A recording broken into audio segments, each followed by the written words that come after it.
We're here in Greenwich this morning for the civil marriage application of Richard Hull and David Waters. It looks like they've got a white wedding, but hopefully they won't have a frosty reception. I'm Richard Hull, I'm 49, I'm a catering manager and chef. And I'm David Waters. I'm a personal and professional development consultant and I write on equality issues. I'm 40 years old. We met just over 6 years ago in Woolwich. So it's returned to Woolwich for the big day. Oh, marvellous Woolwich, yes, lovely. Lovely, sunny Woolwich.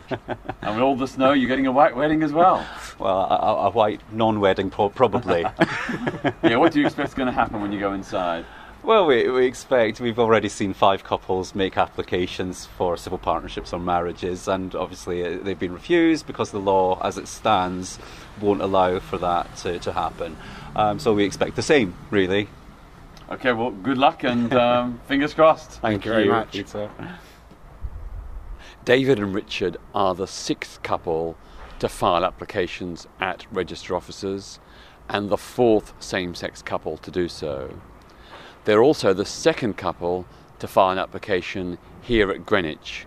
The Reverend Sharon Ferguson and her partner Franca filed their application here in Greenwich on November the 2nd.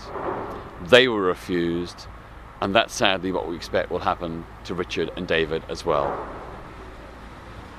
The Equal Love campaign is challenging sexual orientation discrimination in both civil marriages and civil partnerships. Gay couples can't have a civil marriage, heterosexual couples can't have a civil partnership. Both discriminations are wrong. Well, what we expected has happened. We were refused the marriage licence, but we were treated with dignity, with respect, and in fact the people who were working here were very, very curious and interested in the Equal Love campaign, and that was very encouraging. They wished us the best of luck with the campaign and can see the benefits of what we're trying to achieve. And how do you feel personally about the rejection? I know it was expected, but even so, it was a rejection. Yeah. Personally, I feel that it's not a surprise. It's definitely not a surprise. I'm more angry about the fact that we physically can't do a human right of actually get married. And the way I look at it is my love for David is no less than sort of a heterosexual couple. So if a heterosexual couple can go in and get a marriage licence, why can't we? There are some critics who say that the differences between civil marriages and civil partnerships are just a name, it's just words. Well, how would people feel if a university said that senior male staff could call themselves professors, whereas senior female staff could only call themselves senior lecturers? That would be, for most of us, unacceptable discrimination. The shock to me is that in this day and age we are still having to have campaigns like this in order for us to reach any form of equality when it comes to love. And like Richard said, I love Richard and my love is no less than, no. It's equal to, and we've been together a long time through hard times and good times, and if you stay together and you support each other and everything that you do is equal to that of any strong heterosexual relationship, then why on earth do we have a different form of marriage or civil ceremony for people? I don't understand it. So I'm not shocked that this was the outcome today. I'm just shocked that we live in a society that still has to be the case. Some people say, what's all the fuss about? There's very little difference between a civil marriage and a civil partnership. Well, if there is so little difference, why have 2 separate systems? And Richard, of course, you were previously married. I was. And when you sought to marry a woman, you were allowed to get married. I was. That's another issue as well that I feel quite strongly about. I feel that marriage in general is based on, obviously it's based on your gender, not your sexuality. I, as a gay man, could go through a heterosexual marriage and no questions were asked. And I could literally get my marriage licence and walk down the aisle and get married. But they won't let you marry David. But they won't let me marry David after sort of 6 years of being together and someone that I love very much.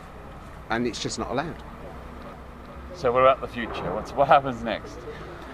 Well, the next step is for 2 more couples to go through what we've been through today, and then we'll work with Robert Winchemute, our legal advisor, and with Peter, and we'll take it to the courts and move it forward from there. So we're really hopeful. I mean, we're very hopeful. I just can't see in this day and age that inequality is acceptable, and you ask anyone if they believe inequality is acceptable, they're bound to say no, I would hope. So the society, I think, will get on our side and understand that we are equal to any other person. And so, yeah, I expect a good outcome. 50 years ago this week, Rosa Parks refused to give up her seat on a bus in Montgomery, Alabama. Some people may say, what was Rosa Parks fussing about? The seats at the back of the bus were the same as the seats at the front. The bus was going to the same destination. She paid the same fare as everyone else. Why the fuss?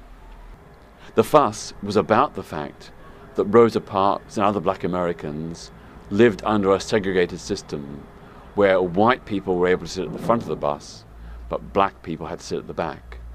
It was symbolic, but it was important. It signified the inferior status of black Americans. The same goes for gay marriage. Yes, it is largely just a word, a name, a symbol. But names and symbols are important. In this case, they signify, by banning gay couples from marriage, our second-class legal status. To find out more about the Equal Love campaign, go to equallove.org.uk. Or you can follow us on Facebook or Twitter. equallove.org.uk